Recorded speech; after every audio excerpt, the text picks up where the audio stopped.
So yun na nga mga ka-office, dito ulit tayo sa Chromax Motors. For today's video, ipapakita ko sa inyo yung ating unit na available ngayon. Ayan. So silipin natin.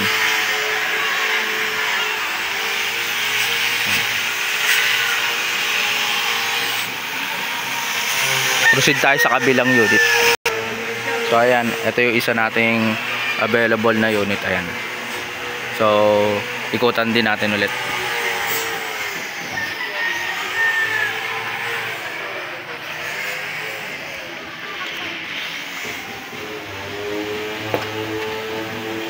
So silipin natin yung loob. Ito yung kanyang loob. Ayan. Medyo maalikabok lang, pero pure stainless naman yan. Ayan. Ang ganda upuan at may sounds. Ayan yung kanyang likod.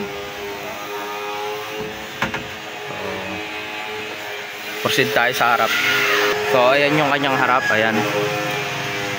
May nakalagay na Chromax. Ayan. So sa unit na to mga ka-office is ang kanyang makina is Isuzu C240. Ayan. So ayan. Kung nagustuhan nyo to, pwede kayo mag-message sa akin para mapag-usapan natin tong unit na to. So ayan. Complete papers yan, nakarehistro na din po. Pure stainless. Ayan. Saka dito tayo sa kabila, proceed tayo sa kabila. Ayan. Ito naman yung isa. Dalawang available na unit dito. Ayan. Ito yung isa.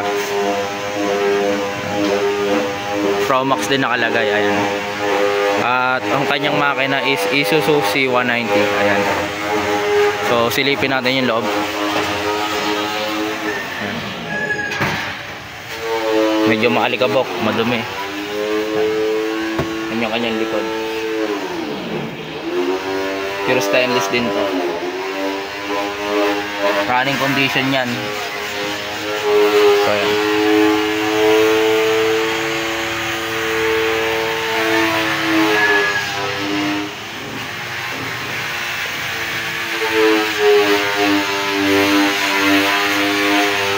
So ito yung kanyang makina. Ayan.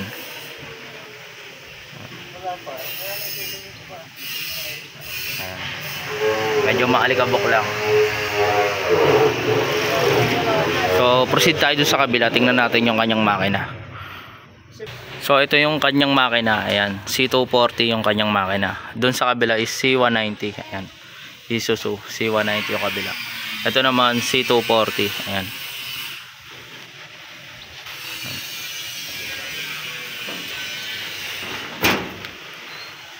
Silipin natin yung kanyang gulong. Ayan.